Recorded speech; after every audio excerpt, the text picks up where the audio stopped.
আমরা এখানে এখন একটা সেলার ফ্লো ধরার পরিকল্পনা করছি।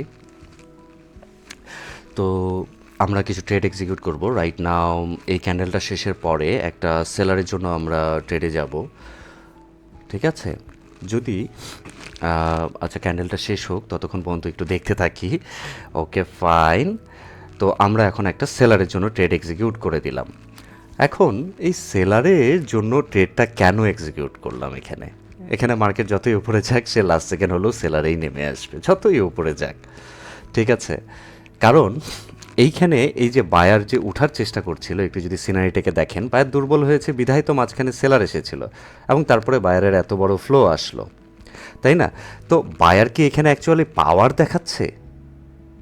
তা কিন্তু না। একটা দুর্বল হয়ে যাওয়া ব্যক্তি যদি এত বড় ফ্লো এবং পাওয়ার দেখায়, দ্যাটস মিন সেটা তার পাওয়ার না। এই ফ্লোতে সে তার ক্ষমতা দেখাচ্ছে না, সে এই পাওয়ারে তার ক্ষমতা দেখাচ্ছে না, তার ক্ষমতা শেষ হয়ে যাওয়াটাকে প্রকাশ করছে, ঠিক আছে? তার ক্ষমতা লাস্ট সেকেন্ড হলেও এটা একটা সেলার ক্যান্ডেল হবে, ডেফিনেটলি সেলার ক্যান্ডেলে নেমে আসবে। এই ফ্লোতে এই পাওয়ার কখনোই বায়ারকে কন্টিনিউ করার নির্দেশনা দেয় না। ওকে, তো নেক্সট ক্যান্ডেল এখানে একটা ছোট্ট বায়ার ক্যান্ডেল হতে পারে। আমরা একটা ডাউনে ট্রেডে যাব, সম্ভাবনা একটা ছোট্ট বায়ার ক্যান্ডেলে, কারণ বাইরের কাছে আর ক্ষমতা নেই। যদি বায়ার ক্যান্ডেল করো তাও আমার এন্ট্রির নিচেই ক্লোজ দেবে। ওকে, বায়ার ক্যান্ডেল করার ক্ষমতা নেই, বিকজ প্রিভিয়াসলি যে বায়ারের সিচুয়েশন, এই সিচুয়েশনে বায়ারের এখানে ক্যান্ডেল করার কোনো ক্ষমতা নাই, কারণ দুর্বল একটা অবস্থা থেকে ওঠার চেষ্টা করে এত বড় ফ্লো দেওয়ার অর্থ হচ্ছে নিজেকে শেষ করে দেওয়া। বায়ার এখানে তার ক্ষমতা দেখাচ্ছে না, এখানে তার ক্ষমতা শেষ করে দেওয়ার পায় তারা করছে। এই বিষয়টাকে সঠিকভাবে বুঝতে হবে। ওকে, এখানে যদি লাস্ট সেকেন্ডে একটা বায়ার ক্যান্ডেলও হয়, তাও আমার এন্ট্রির নিচেই ক্লোজ দেবে, বিকজ এখানে বাইরের কাছে সেই পরিমাণ শক্তি নেই যে বড় ক্যান্ডেল করতে পারে।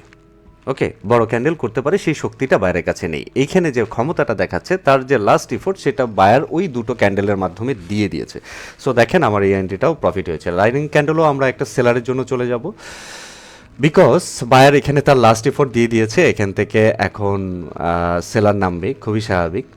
সেলার নামবে, খুবই স্বাভাবিক। বায়ার এই দুর্বল অবস্থা থেকে যে ইফোর্ট দেখিয়েছে এত বড় মুভ করে, দ্যাটস মিন সে তার ক্ষমতাই শেষ করেছে, এবং এখানে যে ক্ষমতাটা দেখালো, সেই ক্ষমতার মাধ্যমে সে তার ক্ষমতা জাহির করছে না, সে তার নিজের শেষ হয়ে যাওয়াকে জাহির করছে। এবং রানিং যে ক্যান্ডেলটা চলছে সেটা হচ্ছে 100% একটা রেড ক্যান্ডেল হবে। আর এই যে পাওয়ার দেখাচ্ছে, এই পাওয়ারটা আসলে ফেক পাওয়ার। ফেক পাওয়ার বলতে কি, তার এখানে নিজেকে শেষ করে দেওয়া, লাস্ট ইফোর্ট দেওয়া, এটার মাধ্যমে রানিং ক্যান্ডেল একটা সেলার ক্যান্ডেল হবে। ঠিক আছে, এত বড় মুভের পরে, এত দুর্বলতার পরে, হ্যাঁ, বায়ার কখনোই কন্টিনিউ করার ক্ষমতা রাখে না।